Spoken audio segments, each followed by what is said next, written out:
Halo everyone, perkenalkan nama saya Amalia Indah Arab, jurusan Pengembangan Masyarakat Islam UIN Sunan Gunung Jati Bandung.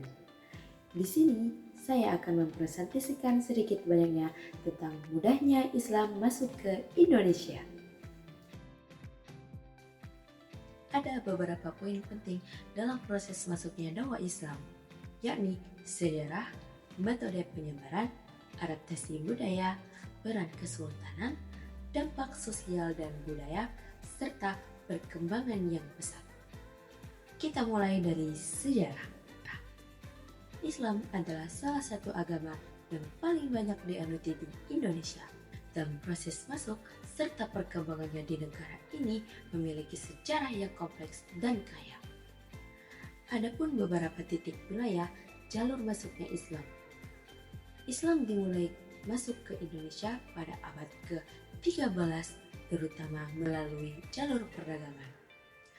Para pedagang Arab dan India memainkan peran penting dalam penyebaran agama ini, membawa ajaran Islam ke wilayah pesisir Indonesia. Adapun beberapa wilayah yang menerima dakwah Islam antara lain adalah Aceh. Aceh yang terletak di ujung utara Sumatera menjadi salah satu daerah pertama yang menerima Islam. Melalui interaksi perdagangan, masyarakat lokal mulai mengenal ajaran Islam dan mengadopsinya. Selain Aceh, Pulau Jawa juga menjadi pusat penting dalam penyebaran Islam. Kesultanan Demak yang berdiri pada awal abad ke-16 menjadi salah satu kesultanan Islam yang pertama di Jawa dan berperan besar dalam menyebarkan ajaran Islam ke daerah sekitarnya. Yang ketiga ada Cirebon dan Banten yang merupakan kota pelabuhan yang penting dalam penyebaran Islam di Jawa Barat. Bahasan kedua adalah metode penyebaran. Salah satu ciri khas penyebaran Islam di Indonesia adalah pendekatan yang damai. Para dai dan pedagang tidak menggunakan kekuatan militer atau paksaan untuk menyebarkan agama ini.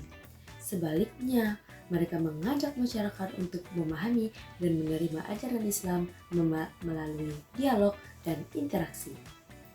Pendekatan persuasif menjadi pendekatan yang digunakan untuk memengaruhi sikap, pendapat, perilaku seseorang melalui komunikasi baik verbal maupun non-verbal.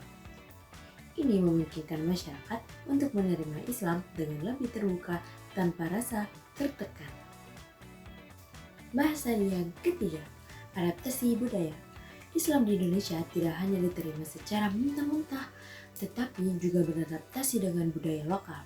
Proses ini menghasilkan bentuk-bentuk praktik keagamaan yang sinkretis, di mana elemen-elemen budaya lokal digabungkan dengan ajaran agama Islam. Contoh yang paling terkenal adalah penggunaan wayang dalam dakwah di Jawa, di mana cerita-cerita wayang diadaptasi untuk menyampaikan nilai-nilai Islam. Selanjutnya, pembahasan yang keempat, peran kesultanan.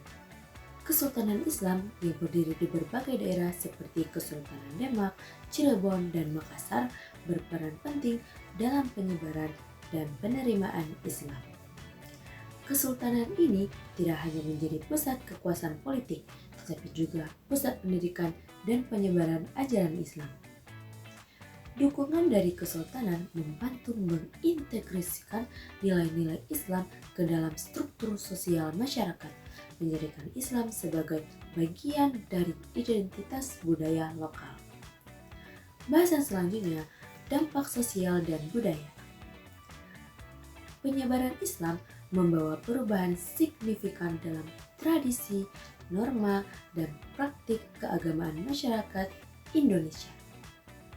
Masyarakat mulai mengadopsi nilai-nilai Islam dalam kehidupan sehari-hari, termasuk dalam seni, budaya, dan pendidikan. Islam juga mempengaruhi berbagai aspek kehidupan seperti sistem hukum, etika, dan interaksi sosial. Terakhir, perkembangan yang pesat. Meskipun Islam masuk ke Indonesia belakangan dibandingkan dengan agama-agama lain, perkembangannya sangat pesat. Saat ini, Indonesia menjadi negara dengan populasi Muslim terbesar di dunia.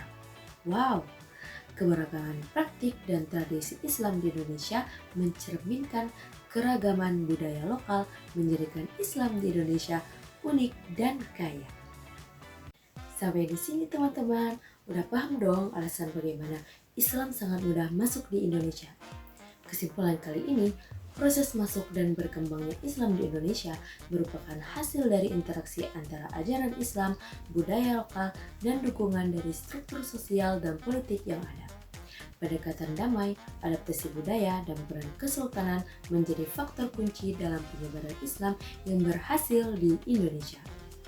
Oke teman-teman, sampai di sini pembahasan sejarah dakwah kita kali ini.